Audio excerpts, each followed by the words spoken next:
Purvanchal university ఇది కేవలం university కాదు, మీ సక్సెస్ స్టోరీకి చిరునామా.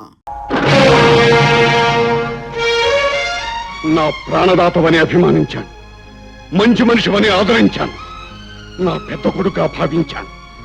కానీ కానీ అందరికీ వెలుగునిచ్చే దీపమని నమ్మిన నువ్వు తగలబెట్టే కురువనుకోలేదు. ఎందుకు ఎందుకు నన్ను నమ్మించి మోసం చేశావు? ఎందుకు నన్ను నమ్మించి నాటకవాడావు? చెప్పరా చెప్పరా చెప్పరా చెప్పరా. ఏమిటమ్మా జయ నువ్వు చెప్పేది? రాజా నా కన్న కొడుక? అవునత్తయ్య, చిన్నప్పుడు నదిలో పడి కొట్టుకుపోయినా ఆ రవి బాబే ఈ రాజా. మీ దగ్గర ఈ నిజాన్ని చెప్పొద్దని నా దగ్గర మాట తీసుకున్నాడు. నా ఇంట్లోనూ నా కుటుంబంలోనూ నా మనసులోనూ స్థానం సంపాదించుకున్న నువ్వు దొంగవా? అయితే నీ మాటలన్నీ అబద్ధం, నీ చేతలన్నీ మోసం, నీ మంచితనమంతా నటన, అవునా? మాట్లాడరా మాట్లాడు మాట్లాడు మాట్లాడరా మాట్లాడు మాట్లాడు మాట్లాడు. వాడెవరనుకుంటున్నారు? మన కన్న బిడ్డ రవండి. అవునండి, వాడు మన కన్న కొడుకు రవండి, రవి.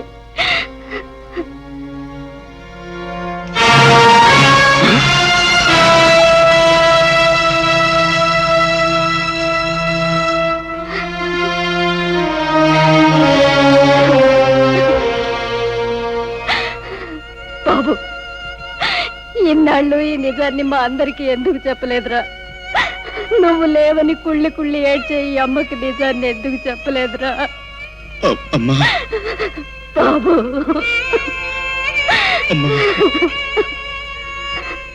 ఏమండి అలా నిలబడిపోయారేవండి? ఇన్నాళ్ళు మనకి లేడనుకున్న పెద్ద కొడుకు కనిపిస్తే పలకరించలే, దోషిని దండించడం తప్ప కొడుకుని బాబు అని పలకరించలేరా? శారద, ఆనాడు వాడిని దూరం చేసుకోవడం దురదృష్టం అనుకున్నాను. ఈనాడు వాడిని పరిస్థితుల్లో కలుసుకోవడం, నా కొడుకుని తెలుసుకోవడం దురదృష్టం అనుకుంటున్నాను. అదేంటండి? కొడుకును కలుసుకున్నందుకు ఆనందించాలో, ఒక పెద్ద నేరస్తుడిని పట్టుకునేందుకు గర్వించాలో, నా కొడుకే ఆ నేరస్తుడైనందుకు కుమిలిపోవాలో నాకే తెలియటం లేదు శారద, నాకే తెలియటం లేదు. నాకు తెలిసిందల్లా ఒకటే, నా డ్యూటీ నేను చేయటమే. కానిస్టేబుల్స్, అతను తీసుకెళ్లి లాకప్లో పడండి. బాబు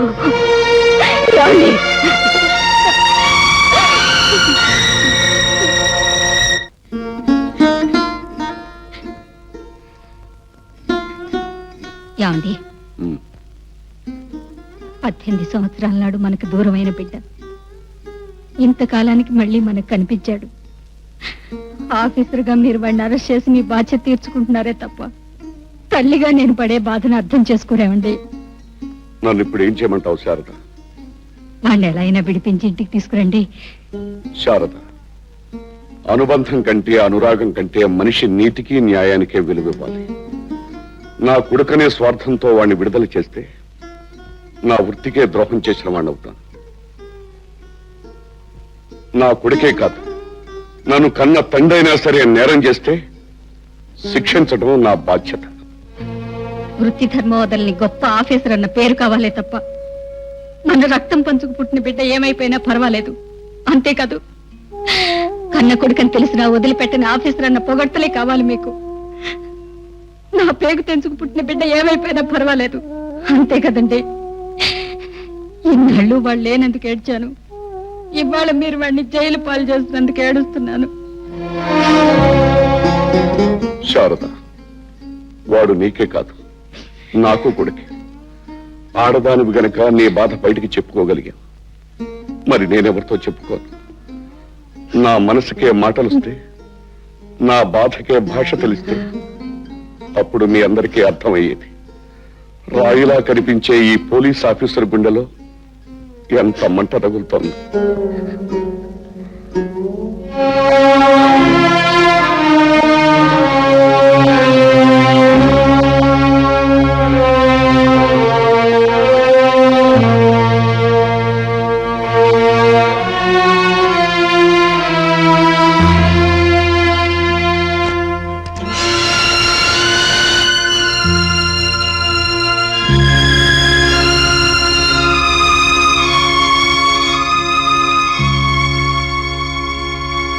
రాజా, నిజం తెలిసాక కూడా రవి అని పిలవాలనిపించడం లేదా? కొడుకు అని తెలియటం కంటే ముందు నేరస్తుడు అని తెలిసింది కనుక ఆఫీసర్ ఆనందరావుకి నువ్వు నేరస్తుడమైన రాజావి. ఇంతకీ ఇప్పుడు ఇలా ఎందుకు వచ్చారో తెలుసుకోవచ్చా? 18 ఏళ్ల క్రితమే నువ్వు చచ్చావని నమ్మి ఏడ్చి ఊరుకున్న ఒక కుటుంబానికి ఎందుకు మళ్ళీ ఇప్పుడు ఇలా కనిపించావు? ఎందుకు మళ్ళీ వాళ్ళని ఏడ్పించావు? ఒక ఆఫీసర్గా అడుగుతున్నారా, కన్న తండ్రిగా అడుగుతున్నారా? శోకంతో తిండి నిద్ర మానేసిన ఒక ఇల్లాలకి భర్తగా అడుగుతున్నాను. దుఃఖంతో కుమిలిపోయే ఒక పసిపిల్లకు తండ్రిగా అడుగుతున్నాను.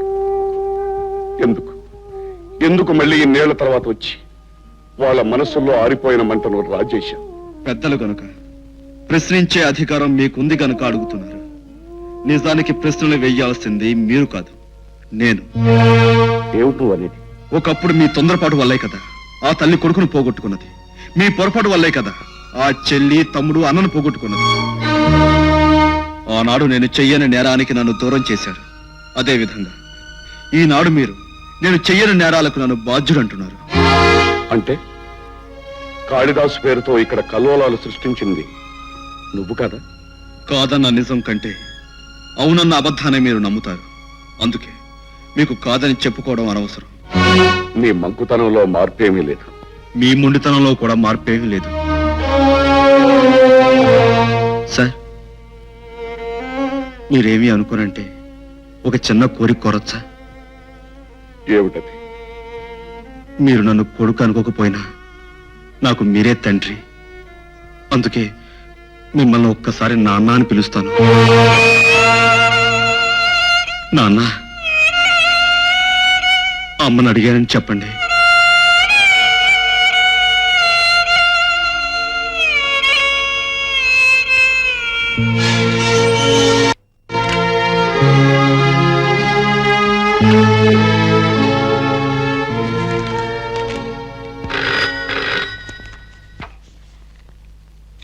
SP Anandarao speaking.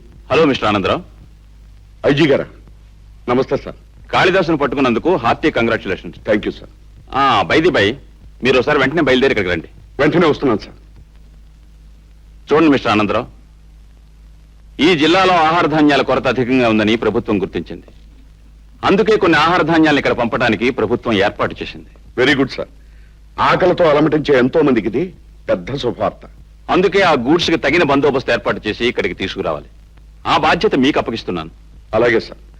ఎంతో నమ్మకంతో నాకు అప్పగించిన ఈ బాధ్యతను శక్తివంచన లేకుండా నిర్వహిస్తాను. బావా, కైలాసం బావా, నువ్వు చెప్పేది నిజమేనా? ప్రమాణం చేసి చెప్తున్నాను బావా, అబద్ధాలు ఎందుకు? మన మంత్రి బావులు ఎప్పుడైతే గద్దె దిగిపోయారో అప్పటి నుంచే మనకు ఎదురు దెబ్బలు ప్రారంభమైనాయి. స్టేట్ గవర్నమెంట్ కొన్ని వ్యాగిలిన ఆహార ధాన్యాలు మన ఊరికి పంపబోతూ ఉంది. ఆ గూడ్స్ బండి కాపలాదారుడుగా మన ఎస్పీని సెటప్ చేశారు. ఆ సరుకు ఈ ఊరికి దిగిందో నువ్వు గొడవలో దాల్చిన సరుకు ఎలుకలకి పందికొక్కలకి సంతాపన చేయవలసి వస్తుంది. ఓకే, ఆ సరుకున్న ట్రైన్ మన ఊళ్ళోకి వస్తే కదా నాకు ఇబ్బంది. ఒకవేళ రాకపోతే నాకు ఏ బాధ లేదు కదా. ఓకే ఓకే కాదు, నువ్వు పట్టాలకు అడ్డంగా పడుకున్నా నీ మీద నుంచి వెళ్ళిపోతావు. రాదు, వెళ్ళదు. కాశీరాం,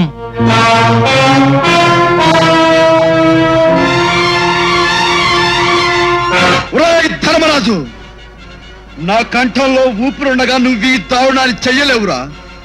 కాళిదాసు పేరుతో గుండాలకు గుండాగా పేరు పడ్డ నా విశ్వరూపం ఏమిటో చూస్తాం.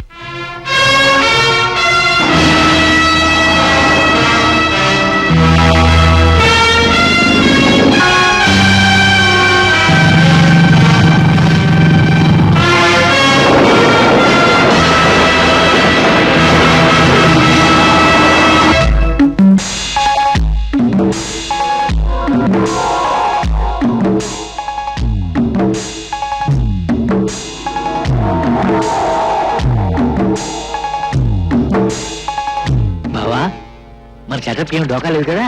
బాంబులు ట్రైన్ లోనే ఏర్పాటు చేశాం. అవి ఒకవేళ ఏ కారణం చేతనైనా మిస్ అయ్యి ఎదరకొస్తే ఈ బ్రిడ్జ్ దగ్గర మొత్తం లెగిసిపోద్ది. గూడ్స్ ట్రైన్ భస్మం. ఓకే.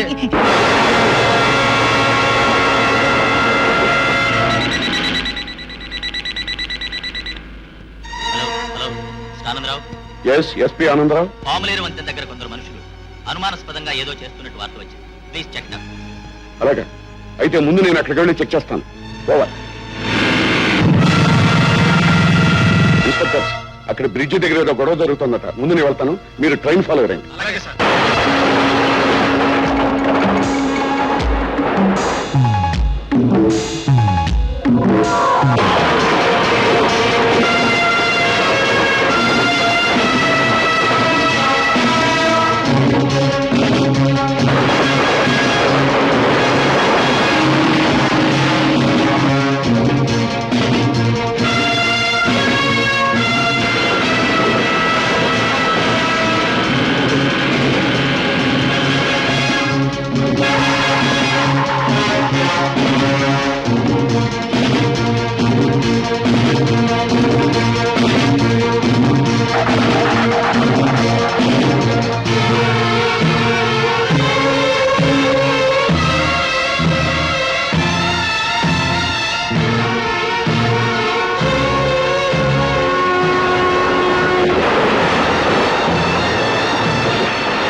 అనుకున్నప్పటికీ ఎస్పీ ఇక్కడ తయారయ్యేంటి? ఓకే, వీడికి మన వాళ్ళ చేతిలో చావు రాసి పెట్టుంటే మనం ఏం చేస్తాం?